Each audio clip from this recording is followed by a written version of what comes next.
I've been doing leather 45 years. In 25 years, I've been doing leather work for movies too. Young Guns, Paradise, Back to the Future 2, Unforgiven. There's many productions they have my items.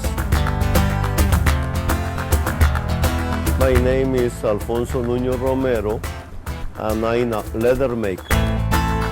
I love the West and I love the leather, you know. I'm doing all my life that, and it's the only thing I know how to do it, and I work always to try to do it better.